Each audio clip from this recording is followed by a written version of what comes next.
right, folks, we're back at it. The Patrick Gayle show here with me and Coach Gayle. And Coach, good to see you as always, brother. So you got a fresh cut, fresh shave, fresh trim. I see you working, Coach.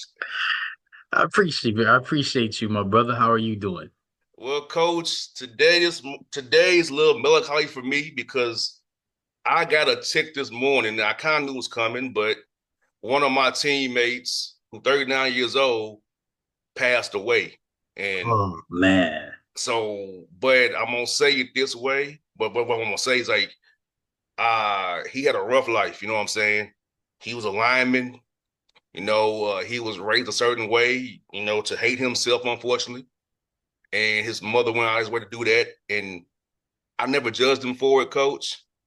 I just wanted to embrace him. You know what I'm saying? He was on the spectrum. He had mental issues, but he was a sweet person in all. All just the faults he had and what he was still a good person. I'm gonna tell you how. Because Coach, as you know, I just got back covering the Braves, right?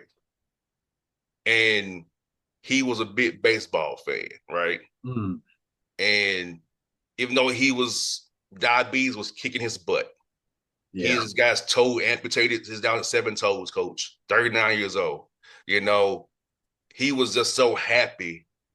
And I'm back covering the Braves in his last days. You know what I'm saying? Right. And he was on every diabetes drug you can think of. Oh, Zip is really a diabetes drug. Okay, it's really a diabetes drug. Metformin. He was on Jardiance. All these different drugs try to manage his diabetes and keep it under control, but it was out of whack. He went from being 300-pound lineman to 140. That's how much it ravaged his body, man. But I just want to say that he was a great person. His spirit was there, and he was raised different than me, and not by his own choice. His mother did it to him, but he was a genuine person, and he's somebody I always talk to, no matter what. And I never judged him. He's on the spectrum. He had issues with mentally, but he was always a good person. He was always smart. He wasn't dumb. And he went through homelessness, wanting to commit suicide, and then health wise. So I never say his coach, but he probably is at peace now, passing away, because he had hell on earth post our collegiate days together. And I talked to him 5 days ago, asked me about baseball, and to get the text that he was found unresponsive this morning. I mean, for me, it's sad. I miss my teammate, my friend, but the way he was going through, he's at peace now. I don't even say that about when people pass away, but what I knew he was going through, he probably is at peace now, Coach. Mm. Well, we definitely want to send our condolences and our prayers to his family and to his football family, you included, and everything that you're talking about. I was thinking about that and meditating about just what you said.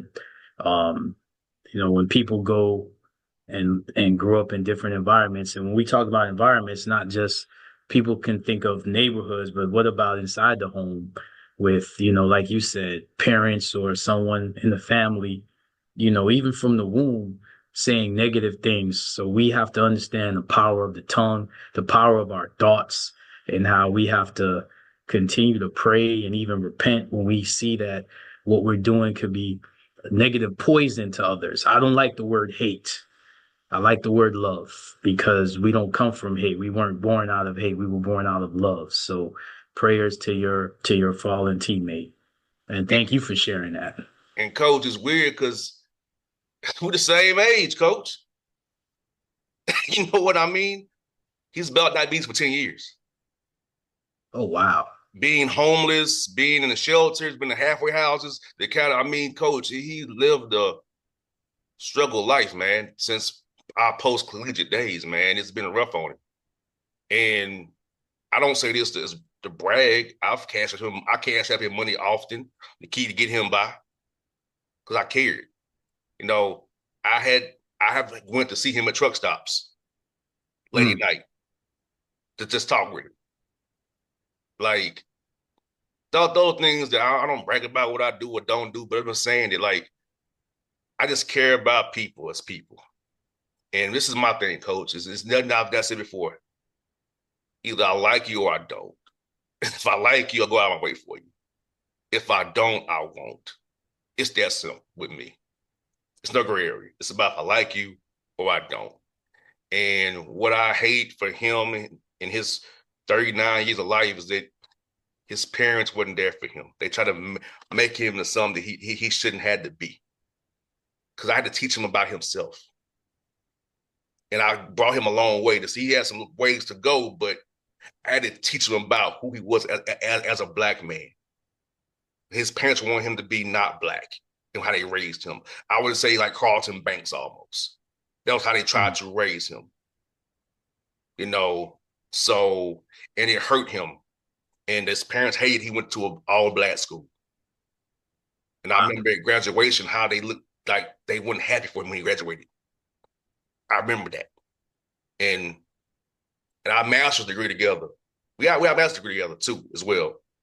He said next to me, my master's degree together. We sat next to each other because the names are closer when you on the graduate level, right? So so me and him have a great relationship with, and his parents did not like me because I tried to give him freedom from them, freedom from their shackles of their warped thoughts.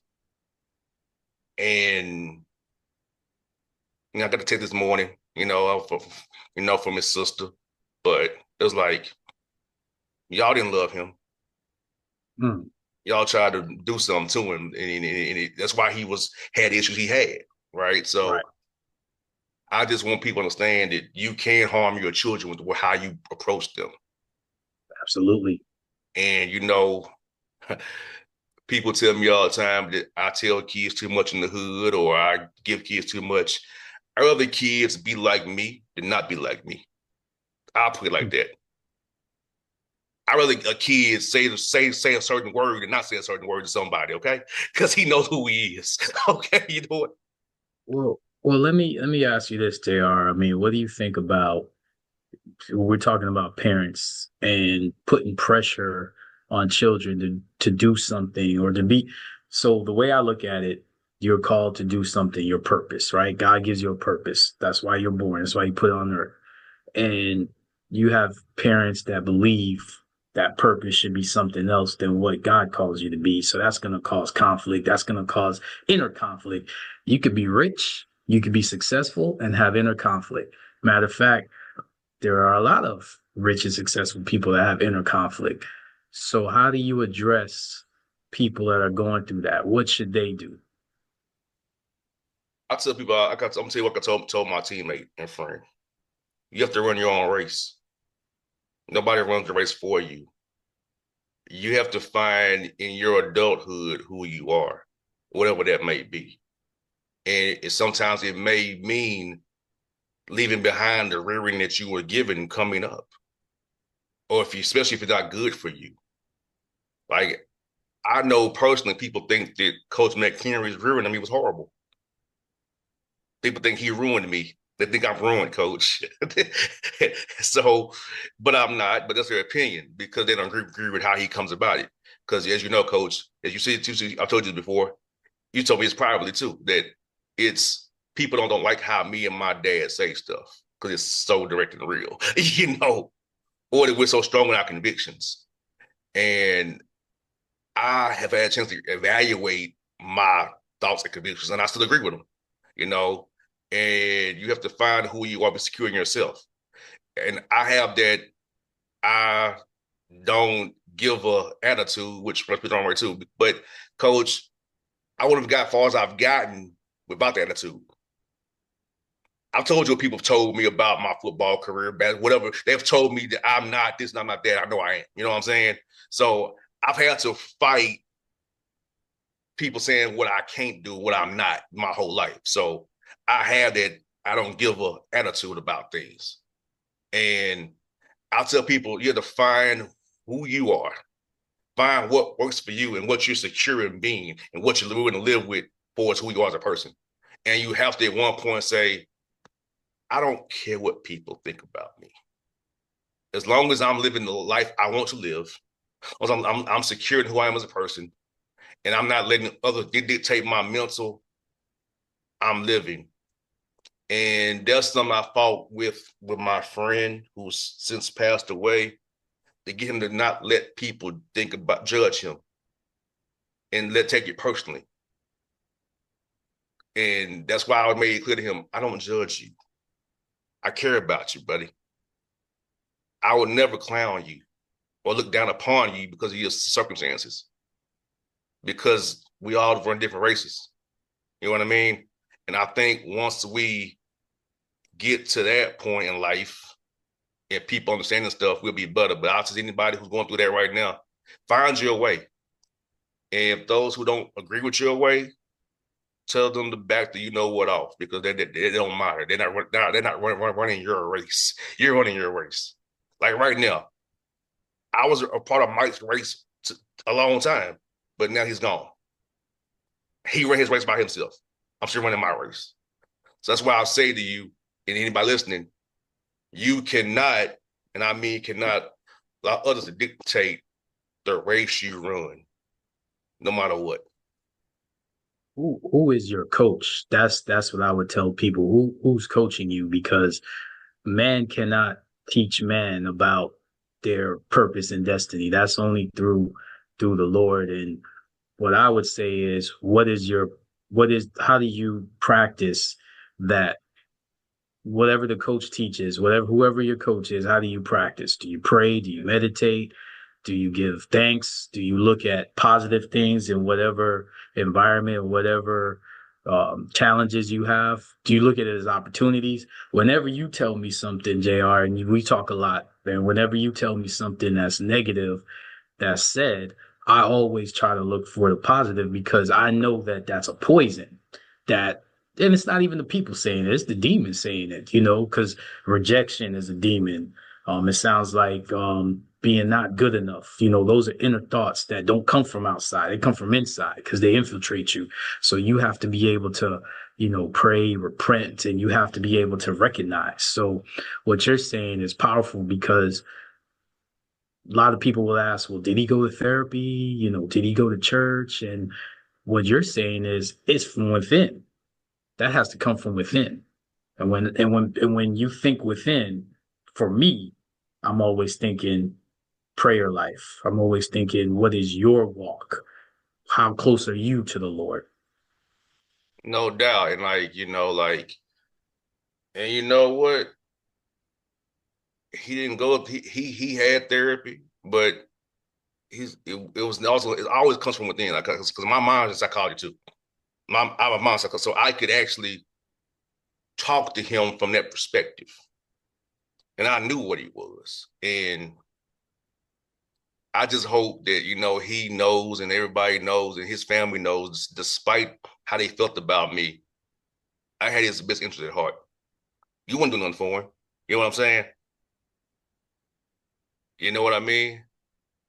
Like That's powerful.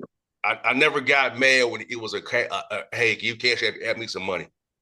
Never got mad at it. Or can you get him give me some food? I never got mad about it. You know what I'm saying? Because I know, and I hate it for him, you know. And I'm gonna miss having to go to Medium Metal truck stop to give him something. You know what I'm saying? Because it brought me therapeutic joy as well, knowing that I know I can't solve the diabetes problem, but I can at least give him some peace. For a little while, because he says he's sleeping in your car, coach. That's bad. Yeah, With diabetes, you know what I mean? yeah, So I just say, for me, my confidence comes from just being secure and knowing, man. I yeah. I I know who I am. You know what I'm saying? I don't let nobody talk about who I am and who I'm not. You don't really know me. You know what you think about me. And you're anytime you say anything, and this is, good for, young people to hear, anytime a coach or somebody is saying anything, it doesn't even have to be in the realm of athletics, could be in the realm of just, at a job or in a classroom. If you're saying anything negative to anyone, even if their behavior is out of hand, because I've been in the classroom and I've taught, if you're not, like you just said, taking time, you said something powerful. that it brought you peace to help him have peace. Well, that's the same thing. You should be always trying to help people find their peace, not trying to be an antagonist, not trying to say anything negative because what someone has done, because you don't know what they're going through and you don't know what environment they're in. So it could not even be them. So if you're not going to pray for them, if you're not going to spend time with them, if you're not going to help them, better you don't say anything. Better you don't even be around them. Correct. And and one thing about it, Coach, coming from nothing the way I did, I feel it's my obligation to give back to people. My talent got me to where I am today. You know, my talent, which is God-given talent, that my father fostered in his teaching and way of knowing, you know, and as Dr. Carr says, that governance that we will take care of each other, who are what each other. That's what I'm on. You know, Mike's family was not like that. They wasn't on that, right? But in the end, Dr. Carr was somebody he liked and understood. Mm, it's powerful. You know, Dr. Carr is one of the most important people to me besides my father. I don't say much from that man. That man gives me strength to do what I do because I know what he's teaching and what it's about. It's a tamer version of what I get from my father. You know, and what I love, Coach, is this: that there are young children, Coach, who are taking teachings of my father and Dr. Carr, applying it and love it. You know, there are children who take those who are crazy and haters and enjoy it. Continue to expose those people to Dr. Carr, please. You know, when a young man is not 4 years old, says the word governance, Dr. Carr has infiltrated in a great way. That's awesome to hear, man. When a young man is not quite 4 says, I pity the fool that falls in love with you. Dr. Carr, you teacher, you're doing a great job, brother. That's what I'm saying, Coach. It's like, you know what, man, and I enjoy, especially you said fatherhood too, Coach. Like, my father impacts me, man, and impacted me. And sometimes I'm with these children, Coach, it's like it hits me. I'm Yeah. doing what my dad did. I'm giving my dad stuff to them. I'm passing it down. And it's like it hits me because I'm in my dad's role. Right. in Right. imparting wisdom and knowledge on young men and young women, most mainly Right. young men, and showing them things, and it's touching in that way too. That now I'm in the role of teacher and Well, elder and Jegna or Baba. you're doing what we call discipleship, my brother.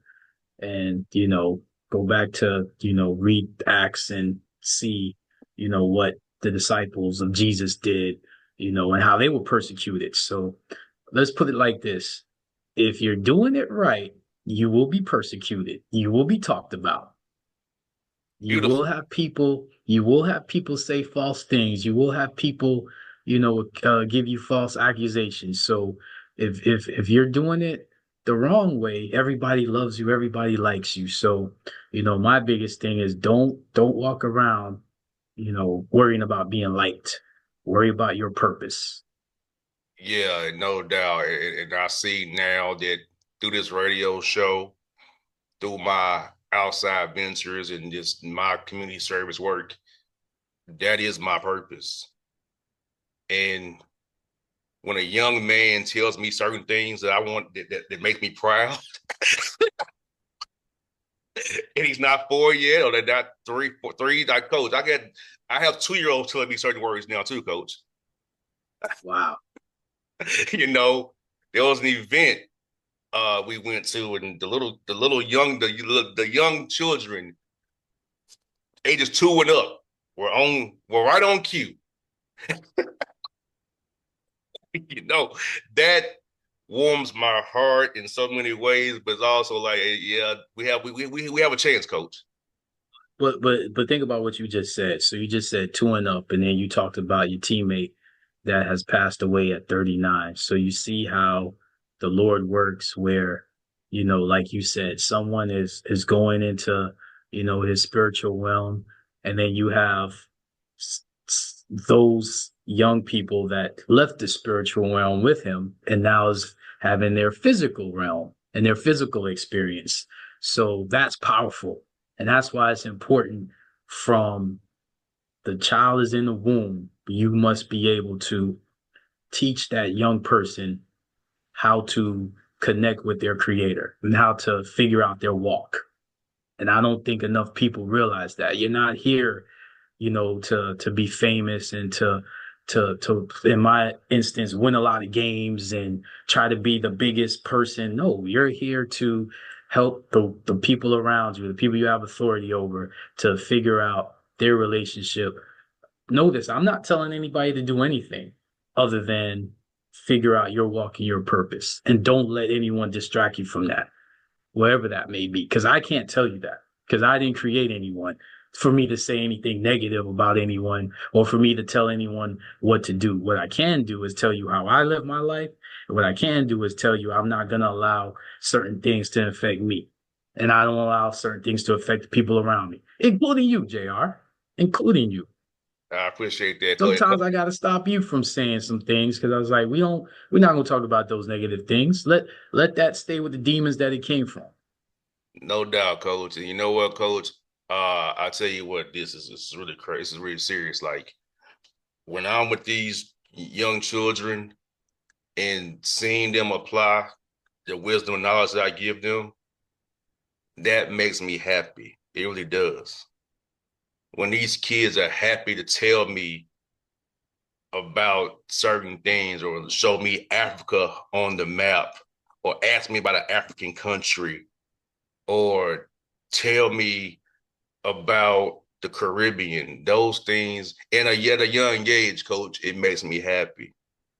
Or they sit down and want me to read to them or watch in class record with them and explain to them what he's talking about. That makes me happy. I don't care about an NBA team, an MLB team, a college team, or administrators. I don't care about GM Wharf. I care about that. That's more powerful to me than a ball bouncing, people running up down court. What's important to me is I didn't say nobody's name, but spending time with a player and giving him wisdom over a lunch. That's more important to me than even this radio show. This show gives me a platform. It's what I do away from these airwaves was important to me that I don't talk about all the time. Just being in the streets with the people on the ground, just as Dr. Carr does. Dr. Carr is always amongst the people. I got that from him. You can find him in Sankofa bookstore, across from Howard a lot. You can find him in some library or amongst people. I got that from him and my father too. So we have certain events that we have in Atlanta that I ain't gonna discuss, but the community there you see is something special. And I must say, Coach, these young children around, they got me to go back to some place I really want to go back to. But seeing the joy the children had there and how they fit in and liked it, I overlook how I feel about going to that place now. And it's also about making sacrifices for kids too. I don't want to do certain things all the time, but I know it's for a bigger purpose for them than myself. So when I hear that I'm selfish and I'm this and I'm that, you don't know me. You will never really know me unless you know me. And Coach Gayle really knows me. What did we just say though? We call that, we rebuke that. Yes. We send it right. and you shouldn't even send it to the people. We're not sending it back to the people it came from. Notice I didn't say the people. I Yeah, said the demons it came from. yeah. Because a lot of times people are just saying things and it's not them. And you have to understand you walk. You have to do a lot of, reading and praying and meditating to understand it's not people doing stuff to you. It's the demons within them. So therefore, you have to forgive the people, but you have to attack the demons. No doubt. And so yeah, coach. So I just want you to be able to know that I enjoy that stuff. So trust me, I don't care about winning and You losing. just keep doing what you're doing. You know what I'm Just saying? just like I tell people around me, just keep doing what you're doing You and know. always think positive, and God's gonna give you ways to even have a bigger platform to help even more people. And before we go, coach, I was gonna say how the show grew. Coach, we grew. We had 16,000 extra hits in 2 days. So that's the Patrick Gayle show growing right there. Like 2 days, that's a lot of activity in 2 days, coach. That is God. That has nothing to do with Patrick Gale. It's just like it was written that when Jesus cursed that tree because it didn't produce fruit. If we're not producing fruit, trust me, we would not continue to be going on. So people need to understand if you are a coach, you must produce fruit. You look at producing wins, and of course, that's how you keep your job. And God will bless you with that, but you got to produce fruit. And I'll leave it at that. No doubt. Well, folks, we'll leave it there. Coach Gayle and JR, we're out. We'll be back next week. Same bad time, same bad channel, bringing you knowledge, power, wisdom, spiritual leadership, and everything you can get on this show. Not just sports and coaching. It's more than just that. We're like the Walmart of radio, coach. We give them more than just we get more than just stuff, coach. Hey, JR, they ain't give us no sponsorship, so we don't say no bring. 100%. Yes. Give God the glory. Yes, sir. Yes. All right. Go, we out. Coach Gayle, JR, we're out.